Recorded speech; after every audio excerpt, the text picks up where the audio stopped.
Hello, my name is Zara Yunus. I'm in 10th grade. I currently study at Dallas, Texas, and today I'll be talking about the known and theoretical composition of a neutron star.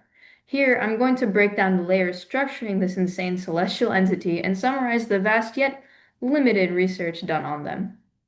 I chose this topic because I really like space and stars and reading about articles about news or scientific news of new discoveries found in the galaxy.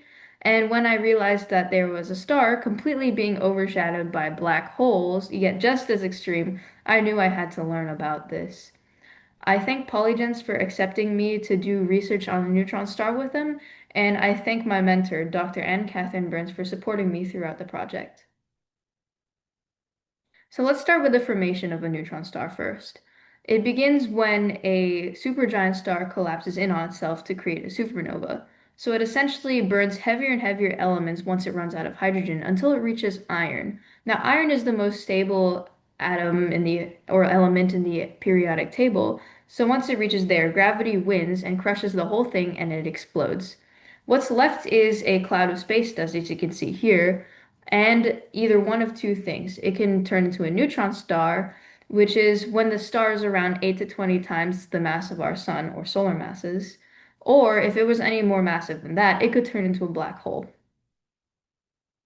And going on to the basics of a neutron star, regarding the volume of the star of a new regarding the volume of a neutron star, it's around the size of a city with a radius of 10 kilometers, but with around a mass of 1.4 times the mass of our sun, or more perhaps, or less, which causes it to have extreme density, which varies throughout the layers. This causes some insane properties, such as its extreme angular momentum or rotation, with a spin rate up to 38,000 times per minute, which is a lot.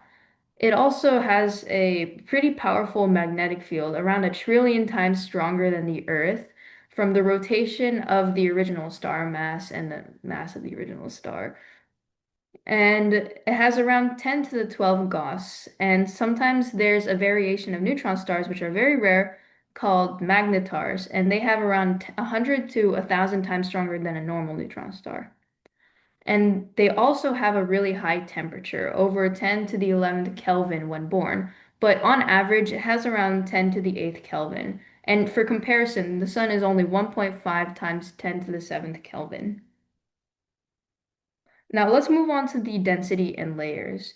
There are four main layers. There's the outer crust, the inner crust, the outer core, and the inner core. The outer crust is made out of a crystal lattice of iron 56 nuclei and electrons. Iron 56 is a variation of iron with 30 extra neutrons, so there's a lot of neutrons even in the first layer. And this is the stage where electrons leave the atoms and become ionized degenerate electrons, or when electrons occupy all available energy levels, increasing conductivity. The density here is around 10 to the 7th kilograms per centimeter cubed. And it's a lot, but it's not a lot compared to the rest of the layers. Moving on, we have the inner crust. There's some crystal lattice that's still there, but the pressure is too powerful that it's mostly just neutron superfluid. This is also the stage where electron capture initiates, essentially when the electrons and the protons are squeezed so close together they merge into neutrons. So that's why you don't see as many electrons or protons in the inner crust. This layer has a density of around 4 times 10 to the 11 kilograms per centimeter cubed, so much more than the outer crust. As we move on to the outer core, you realize that there's this interesting phase that happens within the transformation, and that creates a substance or a theoretical substance called nuclear pasta. So nuclear pasta, as shown in the diagram before, are basically nucleons that are crushed into gnocchi shapes in quotes, and they're essentially just bubbles, and those bubbles eventually form into long, thin bars such as spaghetti, and then into flat platforms such as lasagna. Then as you go further, think of it as a nuclear pasta C, with antipasta or holes shaped into the spaghetti. So holes of lasagna, of spaghetti, then holes of gnocchi, and finally you just hit this solid block of pure neutrons. Now, the properties of this, if this does exist, is around 10 billion times stronger than steel, so it's the strongest theorized material in the universe. Now, the reason why we don't even know it if it exists or not is because it's only stable inside of neutron stars. The extreme strength of this nuclear pasta only happens in neutron stars because of its intense pressure that can't be replicated in any lab. So therefore, we can't directly observe the nuclear pasta because it remains inside a neutron star, and we also can't make it into a lab, so we can't study it from there. So until we have higher technology, nuclear pasta remains hypothetical for now. And now moving on to the inner core. We actually don't know what's inside of an inner core. The state of matter is unknown. The pressure is great enough to completely distort atomic structure or even neutron structure. Exotic matters may form, and it pushes particle physics to the boundary. And for that, I'm going to review a bit of particle physics in the next slide. So the theories afterwards that I'm going to explain about the inner core has some information about particle physics that's really important. So I'm going to be referencing this chart a lot, and let's get started. There's types of particles. There are bosons, and then there are fermions. And the fermions are basically just quarks and leptons. So the bosons in orange, the quarks are in purple, and the leptons are in cyan. Each of these particles are characterized by their mass, spin, and charge. And we're going to be focusing more on the quarks here. Groups of quarks are called hadrons, and groups of two quarks are called mesons, or pions and kaons, and groups of three quarks are called baryons, which are protons, neutrons, and hyperons. Now, we mostly know protons and neutrons because they make up normal matter, and they're all made up and down quarks. We have observed the rest of these four quarks over here. It's just they're not found in normal matter or matter on Earth. So the majority of the universe is made up of up and down quarks. Now, here are the theories of the neutron stars that I found.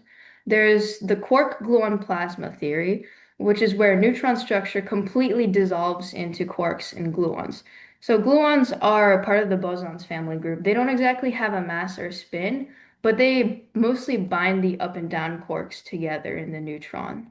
So essentially, the pressure is so great that it just melts and turns into quark and gluon soup.